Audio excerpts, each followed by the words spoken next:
What's going on, everybody? Welcome back to the channel, and if you're new here, welcome. Today, I'm sharing my best tips to grow your TikTok page as a sports photographer or videographer. Trust me, TikTok can definitely feel like a crowded space, and it is, but you have room to shine. Just a quick flex, during this last football season, which spanned about 4 months, I grew my TikTok page to 13.5 thousand followers, and I started my own TikTok page for my personal account, and I grew that to over 700 followers just in a couple of days. And to be honest, this isn't even a whole lot considering this amount of time, and it's only growing from here. So if I can do it, you can definitely do it too with these tips that I'm gonna share in this video. So as a sports photographer, the first tip that I have is using TikTok slideshows. I've noticed that these trends go back and forth, new sounds and stuff like that. So as a photographer, there's not a whole lot you could do on TikTok, you may think, right? Because TikTok's a mainly video space as opposed to Instagram. But with the new implementation of slideshows that came out about maybe a year ago, photographers have been using those to showcase their talents. For example, what I see some photographers doing is they'll use like a quick text in the beginning with a photo of themselves, right? So they'll say, here's some of my shots using this wide photo lens, right?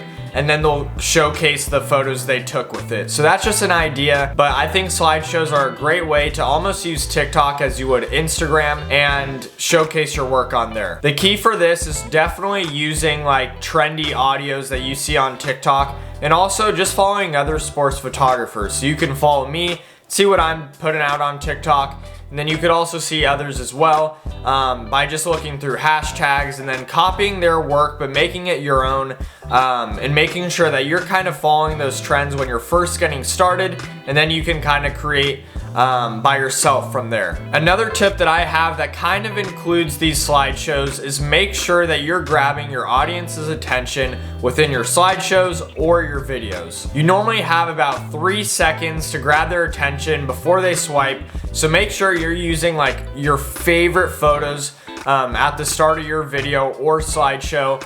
And make sure that you're really grabbing their attention, because people don't have the attention spans that they used to, and they want to make sure they're seeing work that they can resonate and like. So maybe if you're doing a video, if you're a videographer, what I would do is include a really crazy play towards the start of your video, and then you could maybe have some of the less important plays towards the middle, because people don't really remember that as much. But when it comes to photos, what I would do is just showcase a photo of like a close-up photo, because I think people like those a lot more, or a super wide shot that shows the atmosphere of the game. I think that really works, and from what I've seen and what I've posted, that normally does the best for me. And kind of going back to using trendy audios or sounds, I think these are a great way to grow on TikTok, especially because, as you know now, a lot of photographers and videographers are making like sports edits of players. So if you can grab some of the audios that the editors are using, like Jordy, for example, you could use those audios and implement them into your work. Like for me, sometimes I'll see an edit and then I save the audio from that edit to my favorites tab on TikTok, and then I can later use that and have it saved for when I want to put it on one of my videos or photo slideshows. And I'm sure you guys know this, but hashtags have always been super useful. I think people are kind of sleeping on these nowadays. They don't think they're as useful, and they'll kind of do like a caption that just has words in it. I do that for Instagram, but I think TikTok, their algorithm uses these hashtags. It's not like people are actually clicking on the hashtags, but people are using them to really get the SEO right and make sure that people are following your content when they see it on the For You page. Like for example, what I'll do is I'll normally do like hashtag FYP, hashtag, let's see, maybe I'll do like high school football edit, or just anything that resonates with your work. Another thing that I haven't really tried out so much, but I definitely want to get into it, is turning comments into content. For example, if somebody says, oh, what gear are you using to take these photos? The next post that I would do is showcase the gear I'm using to take those photos.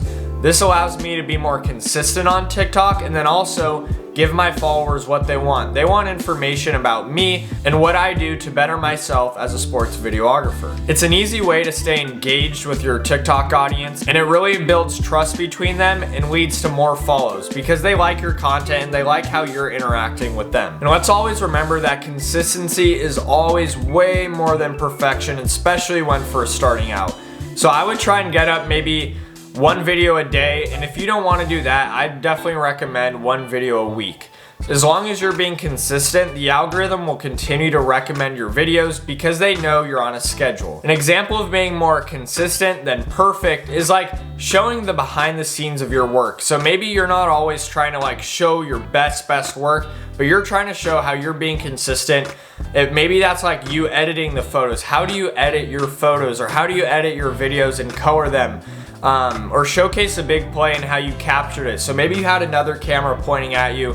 Just stuff like that allows you to not just put up one post, but you can create multiple posts out of just one picture or just one video. The last thing that I have, and it's not something that's gonna make you just skyrocket and grow, but that is check your analytics. TikTok really gives you the blueprint of what works. So follow like the trendy sounds that they're using in other video and topics that are also going viral. So maybe if an athlete is being showcased in a really different way, you could also kind of follow that and showcase them differently as well. And there you have it, simple and effective tips to grow your TikTok page in 2025. To me, it's all about having fun, experimenting, and showing consistency throughout the upcoming weeks. If you found this video helpful, feel free to subscribe down below, leave a like, and comment which tip was your favorite.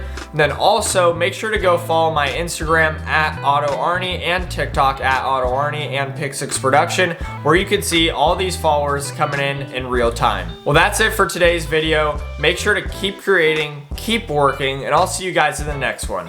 Peace.